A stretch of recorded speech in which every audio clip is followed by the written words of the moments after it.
Welcome to Talking Point. Today, we have a prominent British politician as our special guest.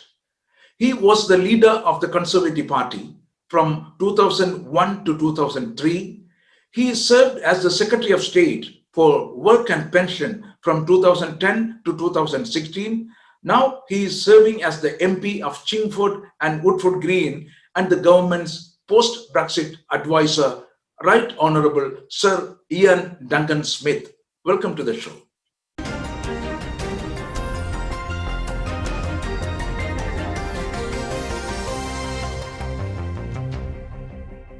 Thank you for accepting our invitation and welcome to the show. That's fine. I'm looking forward to it. Thank you. Now you are the advisor to Boris Johnson on a regulatory reform after the UK departed from the EU. I still remember that you took the lead role in Vote Leave campaign ahead of the EU referendum on 23rd of June 2016. Recently, you worked along with your colleagues to ensure a smooth and rapid exit from the EU with a trade deal and continuing friendship and cooperation. Now, please tell me, are we in a better position than before? Yes, we are. Politically, the UK is now back deciding policy for itself. There will be some period of time while things are ironed out with regards to exports, physical exports. But you'll see in the figures that come for February that you'll see this all settling down. There will always be issues and problems, but they'll settle down. People will make arrangements, and that, for the most part, will work. I think there are some changes to be made. But in a global sense, the UK is now released to be able to play a much more global role.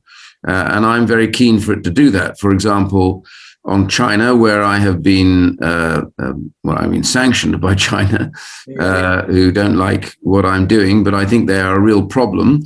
They've become a strategic threat. The UK now can lead an alliance to build an alliance to be able to try and stop China from behaving the way that they do in basically abusing those at home and abusing those people abroad. And part of that will be, of course, the way in which they come together across the Far East. So the UK, as a member of the Commonwealth, a leading member of the Commonwealth, has big connections in and around there, not least of which is with India, but also lots of other countries like Malaysia and things. Okay. And we are going to be part of the Trans-Pacific Partnership. That's very important too. And we also have this very good relationship with the Five Eyes. That's Canada, United States, Australia, and New Zealand, and ourselves. So we are pivotal, and we can still influence Europe, because European Union needs also to be part of that, the free world coming together to offer an alternative. And my view is that India is hugely important in this, because as we've already seen, China has been very aggressive on the border with India. I understand some Indian soldiers were killed. It's an outrageous position to be in. But China basically fears India. That's the key bit, because India is potentially a very, very strong counterbalance to China, and we need to see that strengthened. So all of this is where I think it's better for us, because now we can take our own course in world events and not have to be part of a consolidated European process. Okay. Well, what you're trying to say is we are still in a better position than before. Yes, much better, most geopolitically. And I also think in trade, because we're making trade deals now with very many countries around the world. I obviously want to make a trade deal with India, but all that. So that puts us in a better place. Okay. There are speculations that once we come out of the EU, our economy will collapse. But now our pound has become very strong against all other currencies. Does it boost your confidence? Yes, I think the UK economy will grow now dramatically, and I think you'll see more manufacturing coming back to the UK, which is really important. The important thing to note here is, look how we behaved over COVID with regards to COVID-19, with regards to the vaccines. It is the UK, which I think now just below Israel, but is a country that, as a proportion of its of its population has vaccinated nearly 60% of the population with one jab. Now, that's really important because you compare that to Europe, where in Germany, I think it's probably around about 9%. And in France, it's not much different. The average for the European Union is only 15%. It's been terrible. Had we been part of that, we would be in the same position. But because we were independent from the European Union, we were able to make our choices about vaccines. We invested in the AstraZeneca Oxford vaccine. We bought ahead Pfizer vaccines. We placed orders for Moderna vaccines and Johnson & Johnson. So the UK government does not have to wait for a very slow, rather bureaucratic and hopeless European operation. Now they're lashing about them, blaming everybody else, but they take the blame for not having got the vaccines. Yeah. No, I just want to take this opportunity to appreciate the bold and brave decision made by Boris Johnson that the UK would buy its own vaccine. Yeah. Even though most of the establishments were against him at that time. Do you think our vaccination rollout is a visible example of our Brexit success? Yes, it is. It's an example, the first major example of the UK going it alone. And in doing so, we have benefited dramatically from that. So that, I think, gives you an indication of what is yet to come.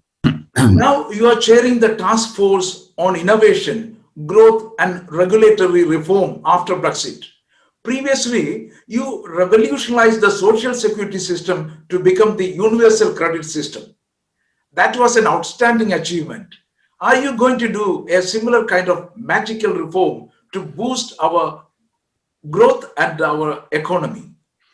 Well, what I've been asked to do by the Prime Minister is to look at how regulation, now we've left the European Union, to look at what regulation we can ease off on, but also to look at how regulation in the UK should be made in future. Now, the old system that we used to have, now we're back with, is English common law. That's the basis of good regulation, which is basically you regulate where you have to, but you leave people to make their minds up elsewhere. The European system is about trying to guess where any problem could arise and regulate in advance. And that is very, very difficult.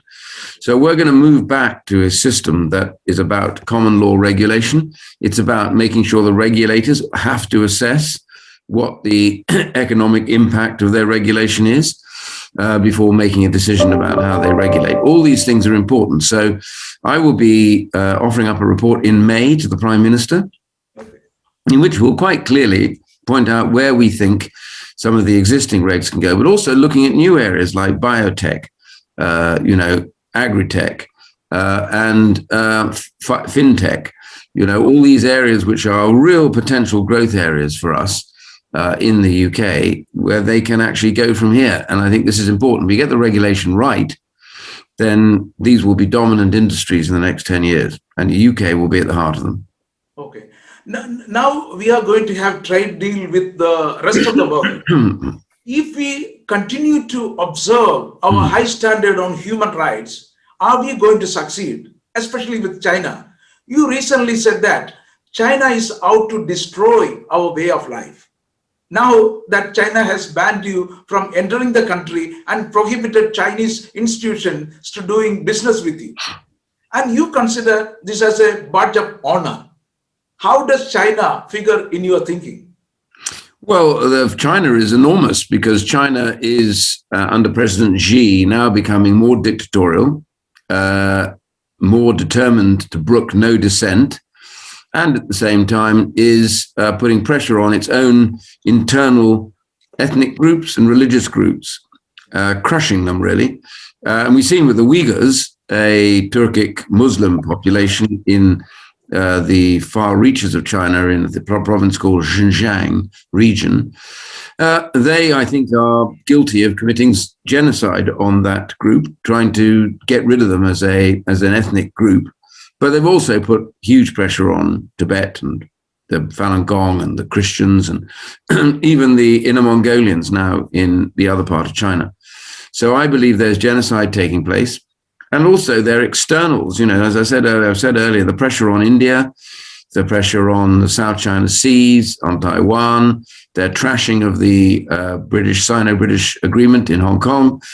All of these things are real elements that you describe China by. And so they are big. And they've also said, President Xi, that he intends to be the world's largest economy and the world's greatest military by 2049. So his ambition is very clear. And they break all the rules that are formed at the World Trade Organization. They steal technology. They use government money to undercut commercial bids for equipment.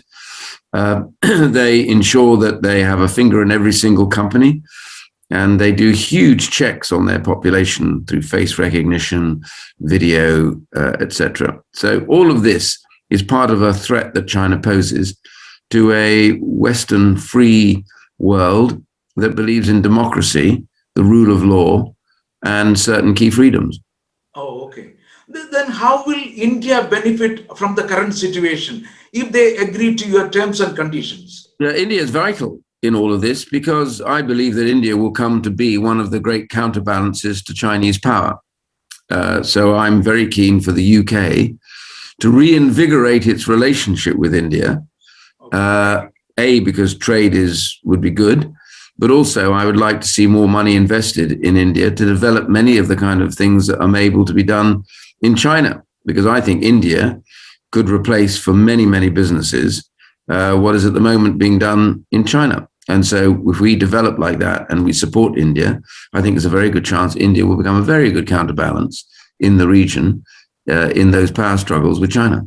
Hopefully, end of this month, I think there is going to be a meeting between India and the UK. Hopefully, something will come out from that meeting. Well, of course, my family background, I'm very keen on India, but I'm also keen because I know geopolitically, India is a very important player in this struggle with China. Oh, okay. Thank you. What is your opinion on the Quadrant Alliance? You call the Quad Alliance of the US, India, Japan, and Australia. Will there be any benefit for us? Yes. I mean, I set up an organization called IPAC, which is the Interparliamentary Alliance on China. Okay. We have political parliamentary partners in each of the 20 countries now, on the left and on the right, co-chairs, and they are parliamentarians with a big following in their own areas, and we are building the process of getting governments to change their attitude towards China. Sadly, so far, we haven't been able to get two co-chairs from India. There's a bit of a problem, I think, as to which parties would be. Of course, we'd have to have Prime Minister Modi's party, okay. But we're also looking for somebody else. So I'd like to see that accelerated because I'd like to have India in the IPAC. But yes, Japan, we've got members, and we want every of them to come together to say this is it. We have to now say to China, enough's enough. Can't get away with behaving like that. Okay. What are your plans for new startups for the younger generation in this country? And how are you going to take this opportunity to revive the closed industries across the UK? Well, regulation is critical to this. We need to make sure that our regulation is set fairly and it doesn't hurt businesses. We need to be much more flexible about startups. We've got to make this a land of startups. We've also got to be much more careful about what happens to businesses 2 and 3 years in. We've got to be very careful that they're not snowed under with requirements and regulations and reporting so they can grow. And lots of young people want to start their own businesses. And we should favor that because it's from those startups. Eventually, we get the big companies. And it is startups, it is small businesses that create most of the employment. So we need to be even better at startups and for helping young people start their own companies if they wish. There are so many closed industries across the UK. Are we going to do something to revive those things as well? Yes. Well, I mean, the government's got this plan to level up. Part of that is to get the new industries into places in the Midlands and the North to be able to give them a real shot at playing a full part in the wealth and well-being of the United Kingdom. that is now part of the policy. We will be making recommendations about how best that can be done, even in the paper. Yeah. For example, nowadays we know that we don't have many vaccine factories in this country. That is creating a lot of problem. Well, you can see the other day we've announced out that one of the new vaccines will be completely made in the United Kingdom. Yeah.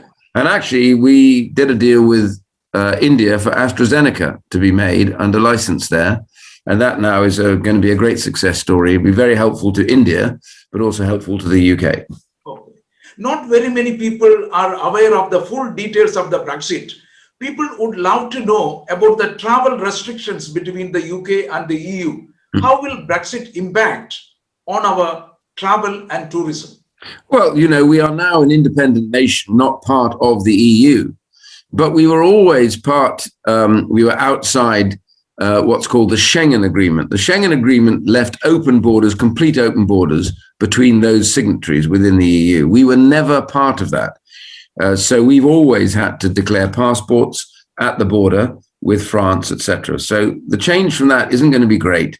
There are other changes that will happen, but people will understand that as they travel abroad. For goods, they make declarations, but most of this can be done online. It can be done well in advance of any shipments. There are some problems of multiple products in shipments, but these are things that need to be ironed out between the EU and the UK. And bear in mind, whatever we face going to the continent, they face coming here. So there is mutual interest in getting it resolved and making it smoother. Okay. Recently, a German tabloid had a headline stating that we envy you, Britain. Yes, I saw. What message will it send to the public in the EU? Well, in the EU, they've had such a shambles over their vaccination program that I don't doubt people will die because of the mess they're in. They should have done what the UK did, but they didn't. And now governments and politicians have stepped in and saying stupid things about the AstraZeneca vaccine, which means people are often refusing to have the AstraZeneca vaccine in the EU, which is ridiculous. But that's the blame falls squarely on the shoulders of the politicians. So what built the tabloid that you were referring to said that we envy you, Britain, because we are rolling out our vaccines and we're being efficient about it. They in Europe are not. So that's the reason. But I agree with him. I agree that the headline was right, that Europe should and does envy the UK because we've demonstrated after Brexit we're in a much stronger position. That is a straightforward answer. I have lived in this country for more than 40 years. I thought the Brexit political wrangle would never come to an end. Yeah. This has been one of the greatest achievements by Boris Johnson and his team. Yes, indeed. I think you didn't get an opportunity to celebrate this success due to the current pandemic. Hope there will be a celebration soon to propagate the government's achievement. Yeah, no, I'm all in favor of celebrations. I would love to be able to go and meet others and have a drink and to celebrate. But at the moment, as you know, our problem is COVID. But, thanks to the government's quick decision making, thanks to Brexit, we will be out of this earlier than the rest of Europe, which is important. So fingers crossed. And let's hope that after Easter, if we do meet, we can always meet in a coffee shop or in a pub or restaurant or whatever and celebrate being out of COVID and being out of the European Union. Okay. Thank you for sharing some of your inside knowledge and my pleasure. Every success with your new mission. Thank you. And we'll meet again. Oh, thank you. Thank you.